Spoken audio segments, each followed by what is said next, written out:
Goater, and welcome to the Loaf of Bread GAA podcast, slicing into the GAA of the past, present and future. Join me, Jason Keelan, as we cut into the largest loaf of bread known to mankind. Hello, Diegwich, bonjour, ni hao, konnichiwa, guten tag and privyet to you all wherever you're listening in. What started as a message to 10 clubs has now expanded to more than 50 clubs globally from all continents.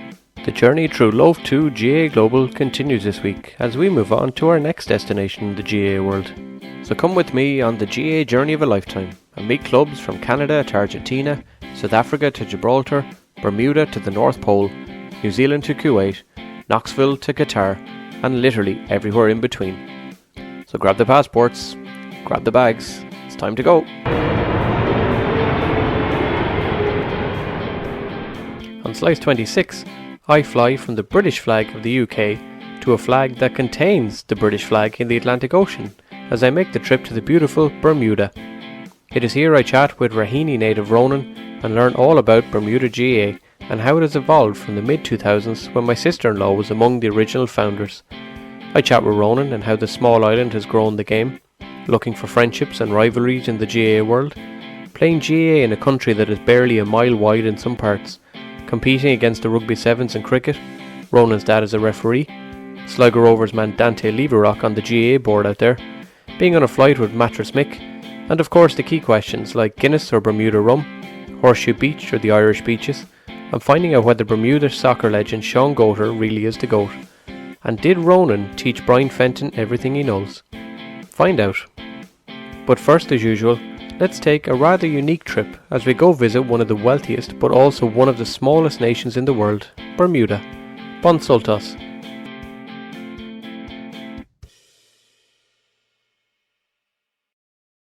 Bermuda is another world, 700 miles at sea. Today we take the trip from the UK to a UK overseas territory about 1,000 kilometres or so from the east coast of the USA.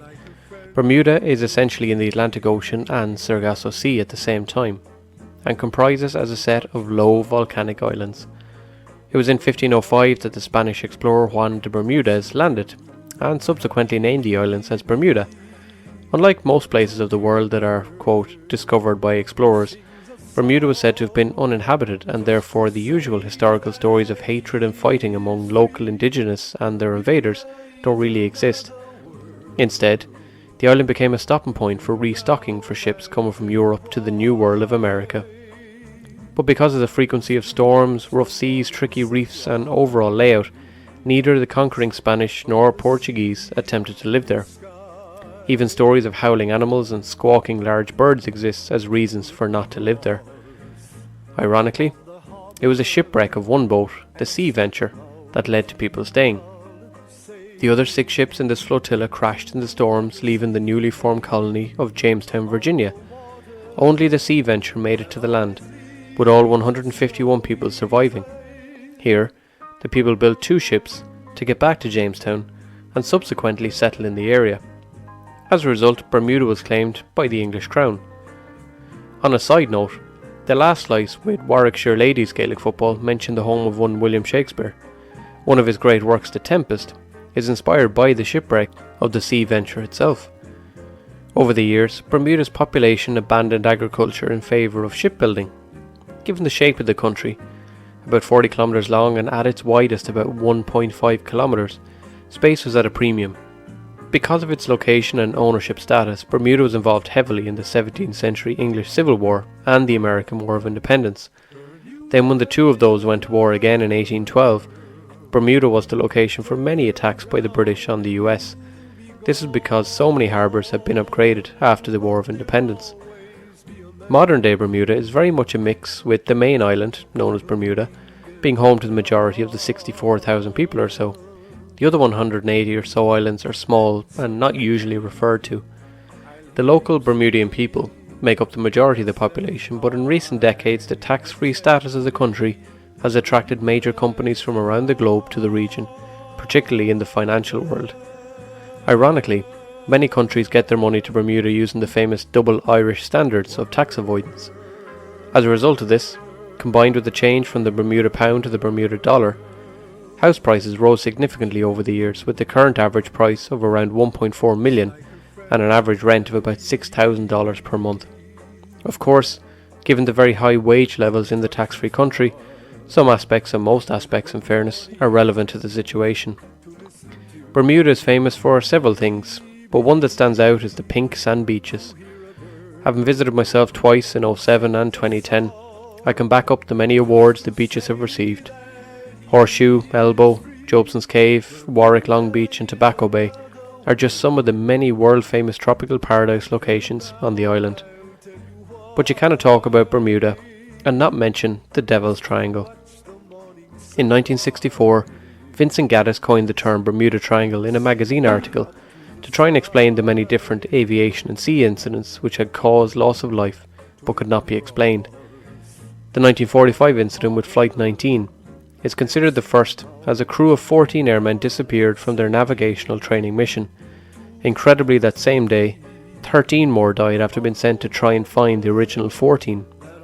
Theories from aliens to compass magnetic issues, weather to methane, to Gulf Stream to human error, and everything in between have been put forward. Having kayaked in the triangle myself, I can testify it is possible to survive, although I have to say I do remember a rather strange electrical orange storm in the sky at the time. Maybe it is aliens. Some famous names from the island are musicians Heather Nova and her brother Mishka, actress Diana Douglas, wife of Kirk and mother of Michael, Lena Headey, known to many as Cersei Lannister from Game of Thrones, Earl Cameron, politician George Tucker, author Mary Prince, who was the first black woman to have her story of slavery published in the UK, and Michael Fritt, the man responsible for the creative direction of these famous voices. Why are there so many Kermit impressions? And why aren't any of them good? Including that one. Are you going to impersonate moi? Hiya! And for my next trick, I will have an interspecies relationship with this chicken. Of course, being a paradise in weather and tax, many people claim Bermuda as their home of residence, with the likes of Catherine Zeta-Jones and Michael Douglas, Bill Gates and Oprah Winfrey, all living there at some stage. On the sporting side, many will be familiar with the names of some of the Bermudian stars of modern times. Cricket holds a place in the hearts of many islanders, and the famous annual cup match between rival parishes St George in the east and Somerset in the west is a must-see for anyone lucky enough to be there. It is some serious crack. Of course, trying out the famous Bermuda Swizzle Rum is a must when you're there too. Perhaps the most famous name in the sport is policeman Dante Leverock. Bermuda qualified for the 2007 World Cup, and the cricket world went crazy when the 130 kg man made one of the most spectacular catches the sport has ever seen. Edged and taken, what a catch! That's a stunning catch! Sensational catch, he's celebrating. It's happening for Bermuda. Leverock the catcher. Bermuda has also hosted some major sporting events such as the PGA Grand Slam of Golf, which attracts the winners of the 4 golf majors to a unique event, and the famous Bermuda Sevens rugby tournament also has a certain place in the hearts of many. Certainly the famous Bermuda shorts will come in handy if you're attending these events. In soccer, many will know the great names of Bermudian soccer history. Naki Wells, Reggie Lamb and Shaun Goater are perhaps the household names, having made fame in the likes of the Premier League and elsewhere. But many would say that Clyde Best is the famous son of Bermuda soccer. Best moved to West Ham in London aged just 16 in 1968 and was subjected to huge levels of racism as he was one of the first black players ever in the country. But with the help of teammates like World Cup captain 1966 Bobby Moore and others such as Harry Redknapp and Billy Bonds, Best went on to score an impressive 58 goals in 7 seasons for the Hammers and soon found himself a club legend. In 2004, Best was added to the National Sporting Hall of Fame in Bermuda. In GAA terms, Ronan will tell you more about the modern day Bermuda GAA. But in 2007, when I visited my now sister-in-law Sinead, the GAA had already begun thanks to her and several other people. I went to one of their trainings and it always stuck with me. Proper GAA goals from Ireland on a scorched Bermuda grass pitch. Irish, French, American, Bermudian and all having the crack, learning the skills, and a few chats and a few beers from the cooler after. Along with Sinead in the original setup were the likes of Gary Brady, Hugh Brennan, Tracy Keane, Colin Keane and Brian Mack, Sean Kavanagh's cousin, and Declan Moore, who sadly has passed away ever since. While the club has grown and disappeared and reformed again, the love for the game still remains, and on May the 7th, 2020, Bermuda GAA officially filled out the papers to be recognised as an established GAA nation. But of course, it isn't without issues, and one of the main ones is location. Currently, it's more than 1,000 kilometres to the nearest East Coast GAA clubs in America, so games won't come easy. So while we had the crack on Instagram with the different clubs, could we actually figure out a way to get Bermuda GAA playing the likes of Luleå in Sweden or Gibraltar or some other similar clubs? But for now, let's hear about Bermuda GAA and head over to meet Raheny man Ronan in the tropical paradise itself. Ronan, how are things? Hey Jason, how are you? No bother, how are you getting on? Good, yeah. As you can see, I'm still in work here, so yeah. It's fair play to you, that's impressive, yeah. I just said I'd hop on now while I'm here. That sound. Where are you working out there? I'm working in one of the law firms just in Hamilton. Oh, grand, yeah. Yeah. Trying to remember the second time I was there, the Champions League was on, I remember, and I'm trying to remember the name of the pub that I was watching it in. Flanagan's or one of them, was it? No, this is 2009, so I actually genuinely can't remember. If you put me in the town, if you put me back in Hamilton, I'd find my way to it, no bother, but I actually can't remember the name of it whatsoever. How long are you out there now? I believe it or not, I'm 2 years today. Oh, no way. Congratulations. Yeah, it's funny. 2 years, yeah. It was one of those things just with the lockdown and everything, you know. Yeah. We only get 2-year visa when we come here. Yeah. I was just saying to the girlfriend there the other day that, like, you know, this is mad. Like, we're here 2 years, and we were like, oh my God, it's 2 years today. You know? Yeah, that's mad. That's brilliant. Yeah. How did you get involved in the club? Is there many Irish out there these days, or? There's a good crowd out now. Now, what happened basically was that there had been the original setup, which I think you were saying your sister was involved in. Is that sister-in-law, yeah. She works in Croke Park now, ironically. She's the head of insurance for the GAA, so yeah. Oh, brilliant, yeah. Yeah. And so I think she was part of the initial kind of setup of that. And then it kind of fell by the way. It kind of fell to a few people, and then they had families and stuff like that, and nobody came and took it up from them. So we never got much momentum from there because we never set up a club properly. We never got a bank account sorted. Those kind of things that you need to do. Yeah. So myself and about 2 other lads, one of them's actually left now already. But we had said that we'd identified that the main issue was not having a bank account. Without the bank account, we can't raise funds. We can't get the club going. We can't like pay for, you know, gear. We can't get stuff for games sorted. We can't get subsidized travel sorted because, as you know yourself, it's quite expensive to get out here. Yeah. Or to get to America for the for a couple of friendly games or something like that. And that's very difficult when you're playing the same people over and over again. And what are the friendly games like, I have to ask? Because, like, I know when I was out there the second time, I just went down with my sister-in-law to the pitch, and it was like a few Irish, few Americans, a couple of French, whatever. And it was basically like, it was kind of like a kickabout with a few beers and stuff afterwards. Has it expanded now, or? Well, you see, this is the thing. We had the break for about 3 years, according to the lads who have been here longer than me, 2 or 3 years. And then we had set up just the week before we locked down here. Right. So there'd been a release of information just saying, you know, don't be in a group of more than 50. And I called Collie, who was the fella who I was dealing with setting it up. And I says, oh, they can't let us have more than 50. And he kind of laughed at me down the phone going, we're not going to get more than 50 here. So I says, all right, grand, yeah. So we went ahead and we only had about 20 people turned up. So it was about kind of a 7-a-side subs and stuff like that. So that was very good. And one of the lads who was playing with South Africa, and his wife was on the sideline taking pictures, and she's from Fermanagh, I think. And she had said to me, do you think about setting up a women's team? And I said, I've no issues with that at all, because she was playing rugby with some of the girls. So I said, the next time we're doing a game, I'll book the pitch for an extra hour and we'll do a women's game beforehand. And we booked down in the National Stadium in October of last year, and we had 75 people down at it. Jesus. Yeah. And we had about, I think the women's game had 8 aside or 9 aside, and then the men's game was a full 15 aside with about 3 or 4 subs. Wow. So it was a fantastic turnout. Now we were delighted with that kind of a. That's unreal, yeah. Considering like some of Yeah. the clubs who've come on, like who are in, big enough areas, have had like struggle to get, Yeah. I'd say a part of that was as well, like there wasn't a whole hell of a lot happening. Yeah. People got wind of something happening, and then there's going to be a few cans down at it, so everybody just turned up. Yeah, well, it mightn't be the worst thing in the world. It's not a bad recruitment policy either.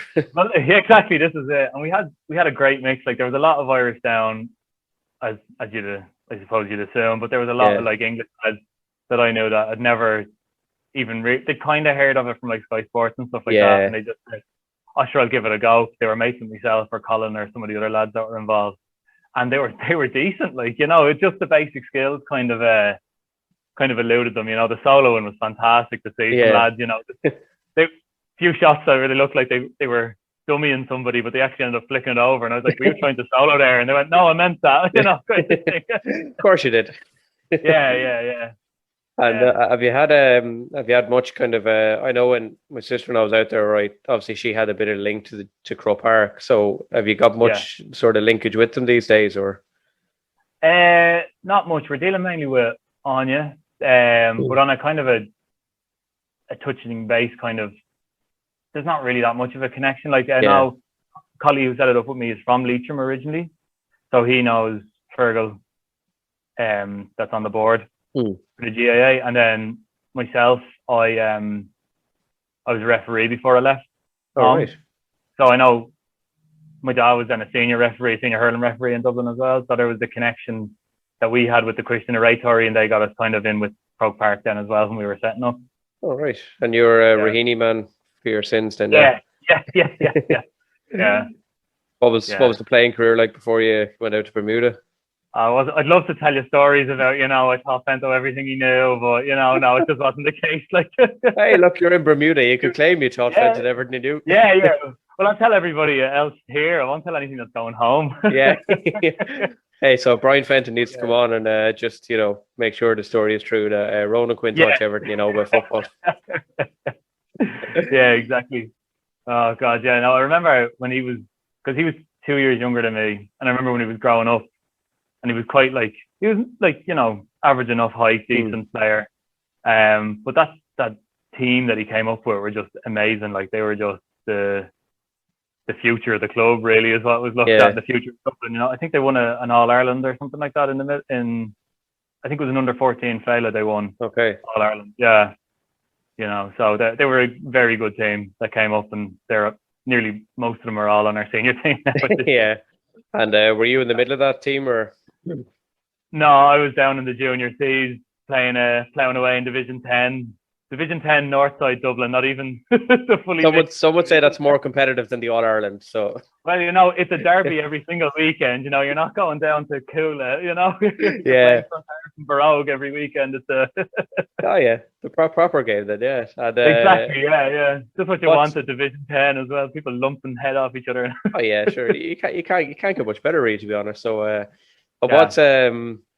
what's life like out in Bermuda these days? I know I was going to say it was all over. It's not exactly that hard to go all over, really. But what's it like these days? In terms of like just general, like like living and all that. COVID's a bit tough. Yeah, it's kind of quiet because there's no cruise ships coming in. Yeah. Whereas beforehand, when a cruise ship be coming in, the town would be on absolute wheels. Like the pubs would all be jammed and all that. So it's been quite quiet. But other than that, we've had it's probably been the best place to be for the whole pandemic. Like we had maybe a month and a half of pure lockdown, and after that, the whole summer was open. You could go out in the boat parties. You could see people. You could go to the beach. The weather was cracking, and then it was all good up until about, I think we got that UK variant was here in like mid-March. Oh yeah. So we had to go into another lockdown for about 4 weeks there, and that just ended on Sunday. So again, the pubs were packed on Sunday evening. Everybody back out and about. But yeah. It sounds good, alright. Yeah, it doesn't sound like it's changed too much. Cruise ships coming in, packing the place sounds about right. So yeah. And whereabouts in the island are you living? Just out of curiosity, what area? I'm in Spanish Point. Oh yeah. I remember being out in Paget a good few times, and I can't remember where else it was. Yeah. No, not George. Is there David's? I can't remember the name. St. David's is the northern end, Yeah, yeah. yeah. I Yeah. was out there a few times. I remember where my sister-in-law lived was like her house that she shared with a few Irish was like those Irish driveways that kind of go up a couple of degrees, and you're like by the time you get to the Yeah. top you're wrecked. Well, this is like climbing Mount Everest, getting to the top of our Yeah, house, and I was like, fucking hell! I was like, move out of here, will you? yeah. She's going down it in a moped when it's It pissing was. rain as well. Yeah, and we were having to come back in the evening time after wandering around, like coming back up it, and it was like climbing Everest and like in 30 degrees as well. So yeah, I don't miss that part of it, I suppose. But it's a surprisingly hilly country. yeah, it's a bit weird, all right. When you're talking about going to like America for friendlies and stuff, what kind of teams do you get to compete against? Been out there kind of on the rock, as they say. Well, we haven't actually got an opportunity to do it since we've set it up. Really? Okay. So we like obviously we have such a strong Irish connection between here and Cayman that there's been some talk about some lads talking about we'll go down to Cayman. I was like, lads, I'm not paying for a trip down to Cayman. We can meet in Atlanta on a neutral pitch, and we ride at dawn kind of thing from then on. But we have myself and Collie have a few connections up in Toronto as well. So we were kind of floating the idea of, a trip, because we have a direct flight to Toronto from here. We're looking at those kind of areas. So we're there, Atlanta, Miami, and New York would be the main three that we'd be looking at in terms of getting a friendly against. But if any team that's listening fancies a trip out to Bermuda, they're more than welcome to come over. I was going to say, yeah, because like this started out as like an email or Instagram messages to about say 20 clubs around the world, and like at the moment through word of mouth and stuff, it's almost at 50, which is a bit mental. But there's like a lot of American teams have kind of come out of the woodwork that I never really heard of. So definitely when you say if anyone's listening, there's definitely Irish lads I've chatted to, like in certain near your side of America, like kind of East Coast, that wouldn't be a million miles away from me, that again are probably looking for. I was looking at the map just before you came in and looking at the group that you had, and I seen your man from Luleå in was it Sweden? Yeah, Sweden. Yeah, that's right. Yeah. But of course, I had to get the map out and have a look at that, because I was like, no, I'm pretty sure we're the most remote GAA club in the world, and I was like, Jesus, where the hell is Luleå? And he was like, the North Pole, and I was like, I have to look this up now. Yeah.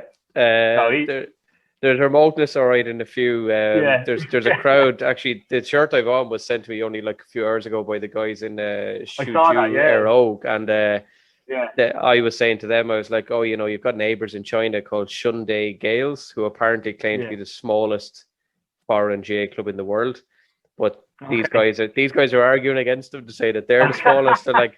There's so many Irish, like kind of, no, we're fucking smaller than they are, like, coming out and all these things, Well, we're more remote than Luleå GAA or wherever they are, Luleå Gales or whatever. I think in fairness, you guys win the prize for considering the nickname of the country is the Rock, so I think you're safe enough, Because then I had to go on the US GAA website, because I was like, I bet you there's a GAA club in Hawaii that are going to outdo us now, none that have come in contact with me yet, anyway. So no, I'll give you the record of being the most what would you call it? Thanks. I won't say inaccessible, because that's not fair, because there's plenty of direct flights, but I would say the most remote for now. But when you said USGA, actually, have you had any interest in you guys joining up with them? Because that's the part that because Cayman joined up with them. Oh. But my understanding is that Cayman play in the Southeast division against like Charleston and Orlando and Tampa Bay and those kind of clubs. Yeah, because I had Niall from Bluffton in South Carolina was actually on recently with me as well. They're they're a good club as well. So they're all in that one division, but that's something that my understanding is that Cayman don't go to compete in the championship weekend. They go to just as an exhibition match. Now, I might be wrong in saying that, and it is something that we have to finalise, but we'd be very interested in getting involved.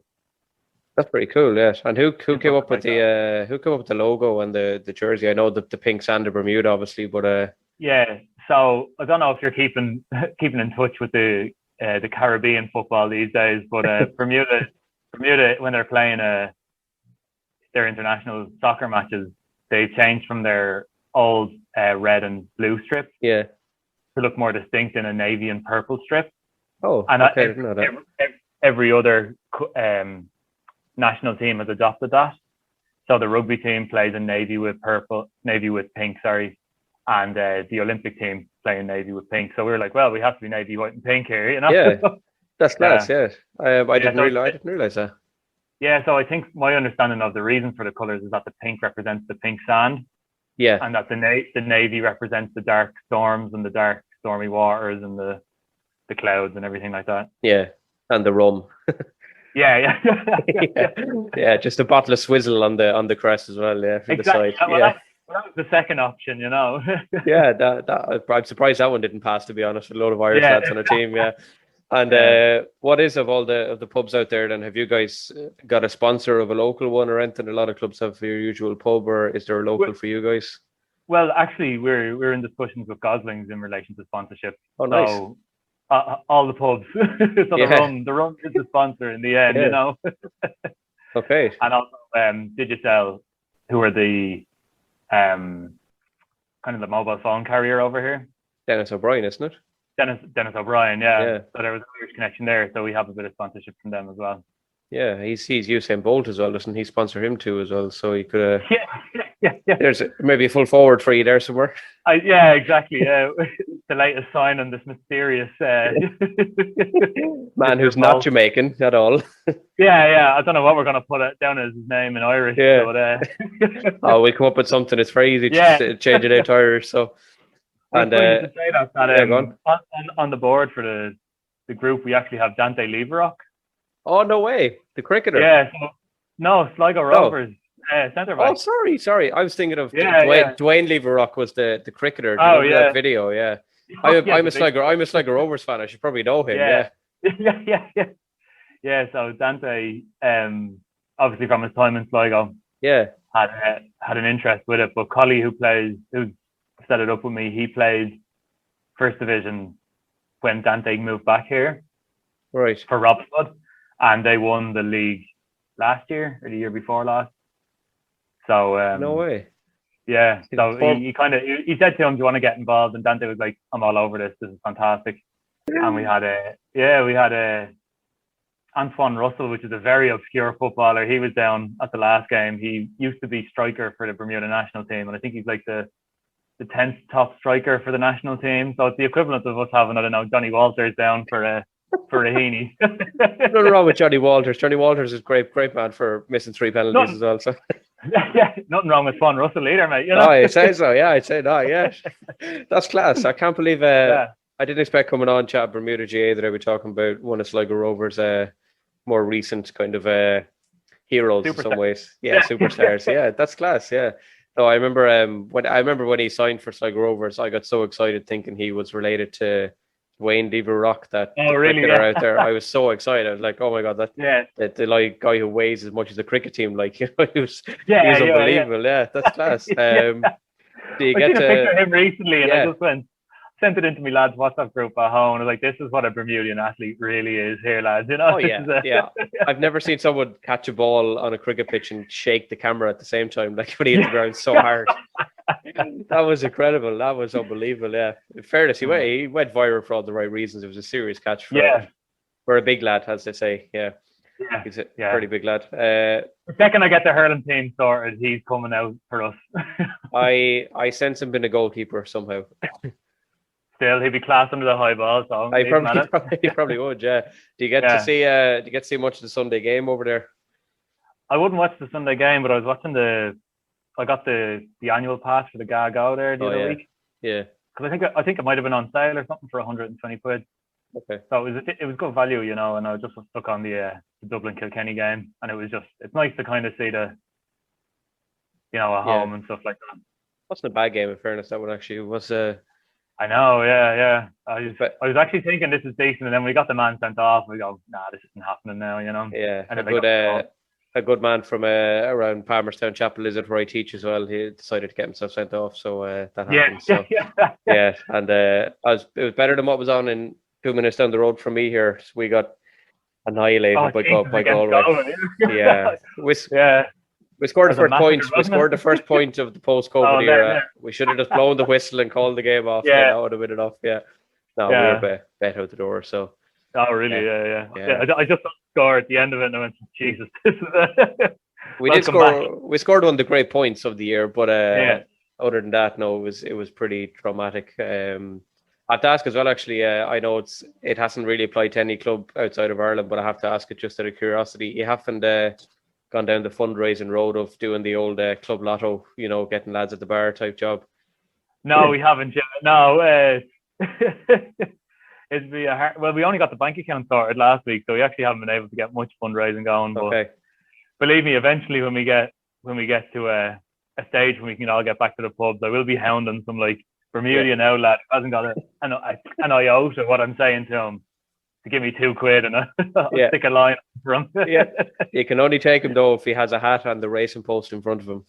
Yeah. Or in this case, it's going to be a swizzle and then something, a dark and stormy, and Exactly. Yeah. A pack of skins sitting in front of him. Probably, yeah, that's right. Yeah. There's a few. I suppose I asked you kind of a little bit, but have you guys? I know Bermuda being the size it is, you hardly have your own like secured home ground and stuff. Do you just go by renting out off the council kind of thing, or? This has been the bigger issue. Is that like the National Stadium is I don't know if you saw the National Stadium pitch or anything like that, but it's perfect. It's like a carpet. I know the rugby teams use that when they're up and running properly, but they've the backing of the Bermuda Rugby Association, which is a national governing body. It's expensive for us. It'd be something we'd look at obviously for a final or something. So it's not ideal. We were using the Shelley Bay pitch, which is a park cricket pitch. Used to be the home of horse racing back in the 40s. I found out before the church got involved and banned all that fun. But that pitch has its own kind of limitations. It's hilly, it's lumpy, and I'm only using an under 14 soccer goal with two PVCs, gaffer tape to the side of it. Yeah, it's two Wavin pipes exactly, just to. And it's absolutely now it did the job, but it's absolutely brutal looking. Like it doesn't look like a professional job at all. Sure. But there was a school I think they're kind of consolidating some of the schools here. So there's a school in Paget or Warwick, one of the parishes out there, and it's got a massive pitch massive field in front of it. And I've seen lads playing American football on it. All right. When I passed by once or twice, and that'd be ideal for us. I just need to find out who owns it. Yeah. I can't just turn up with like 40 lads and just be like, we're playing now. just put a sign there right where Johnny Barnes used to stand, and just if who owns this pitch, call this number. Yeah, exactly. Everybody will see it then. You can't really go wrong. So and but I know complaints that the rugby lads are having that they're getting charged too much for a pitch. So it's something that, and a lot of the lads that do play with us will be Irish lads. That are playing the rugby as well, and are actually playing for the Bermuda national team because of the way the eligibility rules are. What, 5 minutes in the country you can play for Bermuda, is it? Well, it's the same way Bundy Aki's playing for Ireland, 3-year residency. Yeah, whatever the rules are, they're able to play. Yeah, okay. But they've said to me that they're just kind of getting frustrated with the lack of a home pitch, so it's another option that we have. Yeah, I suppose it's not a country that's blessed with massive spaces to start looking for construction sites either. So it's not got swathes of land free that aren't already a soccer pitch or a cricket pitch or a swamp in itself, like or something. Yeah, exactly. Yeah. No, it sounds kind of like a good advancement of what was there like maybe 12 years ago when I was out there. It sounds like you guys have come along. It's just a pity with COVID you haven't got the chance of a few shot of games and stuff like that as well. But hopefully, that would be. I only had that first game. It wasn't really in existence in my first year, and then we organised that first game in February last year. Then COVID happened. Then we had the second game in October. So I've had people coming up in the street going like, "Oh, Jesus, Ronan, how you getting on?" And I've gone, "Oh, how are you?" And I remember them saying, but I can't remember what their name is to save my life. And I don't mean to be bad around here, but it was just such an onslaught of things between actually organising the game. And then this list of names, and then the drink added in after. Oh yeah, of course, yeah. When in February, that's what you were saying. You had a game, was it? February 2020. And who was it kind of among yourselves, like an A versus B type job, or? Yeah, that was the small game that only had the 20 people.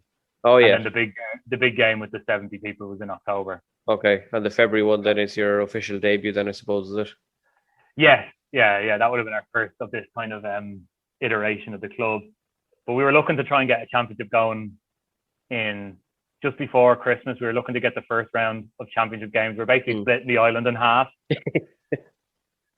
Going east v west. I think it was like, the usual Nafina Somerset versus St. David's Gales or something like that, and just to try and get a bit of tribalism going and get a bit of dirt in the games more than anything else. Yeah, exactly. Yeah. But then we just the restrictions and everything came into place, and then you were in December, and nothing really happened in December because it's all Christmas parties and people going home and that. And then by the time January came around, we were under some form of restrictions. You had to basically, everybody on the team had to get a mouth swab, and if one person tested positive, anybody on the team or their like family, everybody had to quarantine. So if you had kids in school, if you were in a job where you couldn't quarantine, like if you were in the hospital or in some sort of medical profession or a teacher, you had to quarantine. So it was just, the restrictions were really against us. We won't get anything going in June or July. Yeah. It's just too hot. Like, I think the approximate melting temperature of an Irishman is about 30 degrees. So you won't see anybody out kicking a ball until about the end of September at the earliest, I'd say, at this stage. Yeah, the heat is pretty torturous. I know I've experienced it as well. Yeah. So yeah, it's intense. Definitely is the word for it. Yeah. If you do get like a Bermuda GAA taking on a team on the mainland of America or anywhere, would there be a club karaoke song of choice that you would go for? Oh Jesus, there's definitely it'll have to be something, reggae or soca or something like that. Good, yeah. I thought you'd say that, yeah. Bit of Sean Paul or something with the lads, but I don't really know how that would sound with a country accent. I think it'd go down just grand, I'd say. Just as bad as with a Dublin accent, I'd say. So I'd say it'd be grand. I'd say definitely give it a go. If you could get Bermuda GAA to take on a county in Ireland, who would you most like a shot against? Oh, the amount of country lads it'd have to be Dublin they'd want to play against, just to just to have a go with some of the boys. Yeah. Is there any county you think you might actually beat? Who would be your standards? Where would you put yourselves? Oh, I'd say we could beat Roscommon. That's the second team that's come on. Is that they beat Roscommon? We've a few inter-county lads, a few lads that are fairly fit, and I feel like they're underestimating that they played senior or something at home. And okay. No, I think we'd be a fairly decent level. Okay. Have you any recognisable lads who've played or ladies who've played back home? Well, Fergus McAlevy's the secretary. He played 21 for Armagh. Armagh, yeah. Colin Ryan, who set the club up with me, he played for Leitrim. He was on the Leitrim senior team. I don't know how many years ago. It might have been 4 years ago now, 5 years ago. We had a few lads from Nemo. We had a fella from Nemo Rangers. So he would have been, I assume, at a fairly decent level. I haven't seen him play yet. They're not bad down in Cork, in fairness, yeah. Yeah, exactly. A few lads from South Armagh, a few lads from Belfast that are decent. Good spread, so yeah. There is a good mix of people from all around the country. And to be fair, the last game when there was a big turnout, I was really impressed with the level. And even as I said before, with the lads who had never played before, we had one fella who plays Aussie rules back home. He's Australian, and I was marking him in the first game in February. And I played some dirty games in my day, but I've never marked an Australian who played Aussie rules. I was ball watching out, to be fair. I was playing centre half back, playing centre half forward, and I was ball watching, and he saw that I was ball watching, and he's about 5'6", so he's a couple of inches shorter than me. But he saw that I was ball watching. He dropped down below me and winded me just off the ball. I was like, oh, this is a friendly game. What are you doing to me? They're the kind of lads you need at the club, though, in fairness. You need a few of them. I can't wait to see us play somebody else, So it's going to be we'll have a very good defensive attack there, Yeah, but he batters someone to death, yeah. Have you introduced them, or I presume with plenty of Irish out there, have you introduced them to Father Ted out in Bermuda? Yeah, we've actually, there's a girl up the road from me. She's Irish and she's marrying an English fella. And he just said to me and some of the lads, I started watching this Father Ted thing the other day. It's absolutely fantastic, you know. Brilliant. Yeah. So I was like, oh, is the wife watching it with you? And he says, no, she hates it. I go into the room and I watch it and I think it's great. Wow, that's class. Yeah, no, I had a few clubs I had to tell them to do their homework and start introducing, Father Ted to where they live. So I know you've done your homework, in fairness to you, There's one or two last ones, then there's a couple of Bermuda Irish themed ones. Don't worry, it's not a history test or anything, you're fine. It's brilliant, thanks. It's stupid 50-50 choice questions, yourself. So the last one I'll ask is putting you on the spot a bit, but who's the greatest GAA player ever in your lifetime, do you think? That I played with, or? No, just in general. Oof. Oh, that's a tough one, man, Yeah. Yeah, GAA in general. Yeah. So not football or hurling, yeah. I definitely think I'll go for Shefflin, probably. Okay. Boy. Yeah. Henry Shefflin, yeah. Take that, yeah. Fantastic, yeah. Yeah, I'll take that. Okay, for a dub coach saying a Kilkenny man, I'll take that definitely. I know. Yeah. I was like, no, I won't pick any of the Raheny lads, Yeah, just the whole Raheny team. But then after them, Henry Shefflin, then, I grew up with Kieran Kilkenny, so I can't say him. I grew up with Costello, I can't say him. That's gas. Kieran teaches up the road from me, actually. Oh, does he? Yeah. Teaches in Ongar, yeah. He would have been the same age as me growing up. So I remember marking him in a hurling match before, and I think it was before the game, the manager said to me, all right, so I'm going to get you the man mark. And I go, great, no problem. I know what I have to do. I think 2 minutes. Ronan, we're going to switch it out there, It's not working out. I was the first 15-year-old to have a heart attack on a GAA pitch, I think, Wow. That's gas, yeah. He was an animal and he just didn't stop running, Yeah, I was lucky, living up in Dublin for 10, 12 years there before we moved back home to Mullingar last year, that I was living pretty near Castlelock's ground. So you get to go to random games and you just see him at club level. He is an absolute animal, and you don't realize it as much on the telly. Obviously, he's a superstar, but it's only when you put him on a pitch with 10 people on the sideline that you just notice how ridiculous he actually is. So. Yeah, I think that's the same with most players that are at that level. I was down watching Clontarf before, because Raheny Clontarf quite close by. Yeah. And McCaffrey came on, and I was like, Jesus, he is an absolute bullet. He is just the fastest man I've ever seen. Yeah, I say I messaged him before saying he came into my class in 2013. So he won the All-Star, he won the Player of the Year that year. So I say that, you taught Brian Fenton everything he knows. I taught Jack McCaffrey everything he knows. Okay. And that 20 minutes that he was in the school, I taught him everything he needed to know. Yeah. So we'll go with that. We're both heroes of the GAA in some way. Yeah. The last few then are the kind of quick fire Bermuda ones. So you have a 50-50 choice here in all these. Now, don't worry, it's not a test or anything, but if you fail, you're a disgrace. The first one is you have a choice between the famous dark and stormy Swizzle rum or a Good Pint at home. Oh, Good Pint at home. Okay, take that one. Yeah. You can choose between the famous Horseshoe Beach or Elbow Beach or any of the feckin' amazing beaches out there, or any of the beaches in Dublin. We'll say, since you're a dub. Dollymount Strand or Horseshoe. I have to go Horseshoe, man. yeah. I can't blame you on that one. In fairness, feckin' unbelievable. Yeah. I haven't been afraid to get in for a swim in Horseshoe. Yeah, fair enough. Yeah, I'll take that. I'll take that. You could choose between the famous the Irish fry or the famous Bermuda codfish breakfast. I don't know if you've had one yet.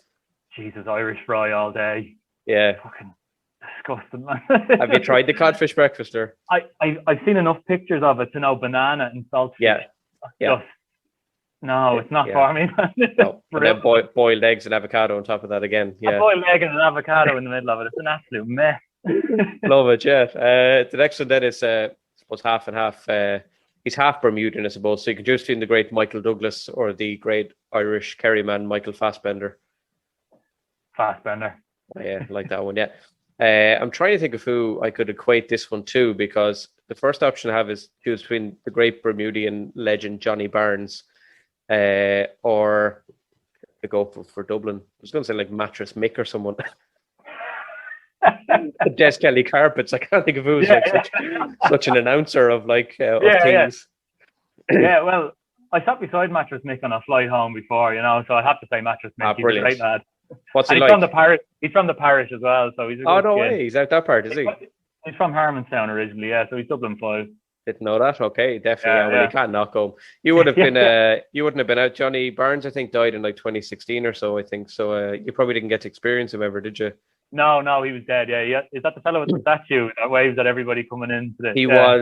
He was unbelievable. Like getting up at 5 a.m, just going to wave to traffic and wish them luck for the day. Like he was. He's a lunatic, obviously, but he was their lunatic, I suppose. Yeah. The last few then. Kind of another half Irish teamed one. Would you prefer to get lost in the Bermuda Triangle or get lost in the Alwi Caves? Once I'm not hungry and I don't have a vest on me, I think I prefer the Alwi Caves. Okay, take that. And the last, I suppose. I could add into this one actually. So you could choose between the great Dante Leverock, Shaun Goater, or the Gooch Cooper, who was the greatest sports star of them all. Oh, Shaun Goater, man. What an absolute baller. You can't go wrong, Love it, yeah. Man City's finest, wasn't he? Yeah, he was. I hate Man City, but I love Shaun Goater. He's fucking brilliant, yeah. That's class, yeah. Brilliant. Good answer, He's got the Football School of Excellence up here now, I think it's named after him. I've heard, yeah. Yeah. They had a big choice of players, obviously, to choose from. So it was either him or Naki Wells, I think, is about the other Bermudian I can think of. So yeah, Naki Wells is doing a job now, so we'll see. We'll see what the next building named after him is. The Naki Wells, concrete building industry or something like that out there. So Naki Wells Insurance. Yeah. Naki Wells. Yeah. The last bit then, I ask all the clubs and just to try and kind of promote them a little bit. Is there anywhere where the Bermuda GAA gear can be bought for people back home here or anything who like to buy, different? Well, right now we are still trying to get in funds so as we can buy an actual set of jerseys for the team. Okay. But the second we do, we will eventually, the plan is to set up shop, and it'll be an online shop that will be linked on the Instagram. So if people want to keep an eye out there, we'll and give the Instagram page at Bermuda GAA a follow. I'll tag it in the post here after this as well, just to give it a quick shout out. And is there anyone you want to say hello to at home before I let you go? Just hello to everybody back in Raheny GAA, all my family, and that's basically it. And all the lads that are getting through this lockdown, getting out of this lockdown now, so they can have a lovely. Yeah, look, Ronan, thanks so much for coming on. I really appreciate it. And I'll give a shout out. Obviously, Brian Fenton owes you some sort of a gift for all the training you've given him as well over the years. Yeah, but, and Brian Howard as well. And Brian Howard, of course, obviously. Forgot about him as well. Yeah, so I just want to say thanks a million for having us on and for doing what you're doing. I know for the last 4 weeks where we've had our big lockdown that it's been really bad. So I know how bad it's been at home, but podcasts like yourself, any of the other Irish podcasts have been a real help to people who have been away, and they've been great. Deadly. Thanks for that. Yeah, appreciate it. Yeah, no, it's great. It's great to chat to you as well. Hopefully get out to Bermuda for round 3 at some stage. Hopefully. Yeah, exactly. Yeah, I'll bring a jersey and a pair of boots for the crack. I couldn't kick snow off a roof, but I'll try anyway. So. Yeah, make sure you get to the O'Neill's factory and get yourself a pair of pink shorts for when you're out here. That's exactly. I think I have tag rugby shorts somewhere that are probably pink, I'm sure. So. Yeah. Yes. Look, Ronan, thanks so much, and the best of luck, and hope all goes well. And I'll keep in touch with you anyway. Absolutely. Cheers, Jason. Cheers. Mind yourself, Sloan. Nice one, buddy. Cheers. Good luck. Take it easy. Coming up the next day on the Loaf of Bread GAA Global, we cut into our next slice.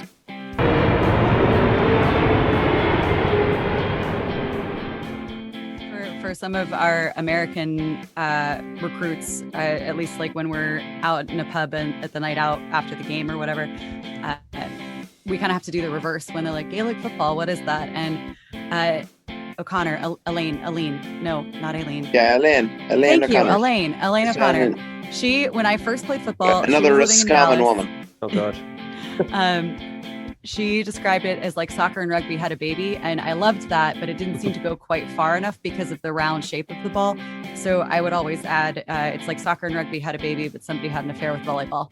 And if nothing else, that at least gets us a laugh and usually a Facebook like, because they have to go look it up and see what it is. I say a big thank you to Ronan and make my way to the next destination. And coming up on Monday next on the Loaf of Bread GAA podcast, Slice 27, I travel from the paradise of Bermuda to the south of the USA to the state of Texas.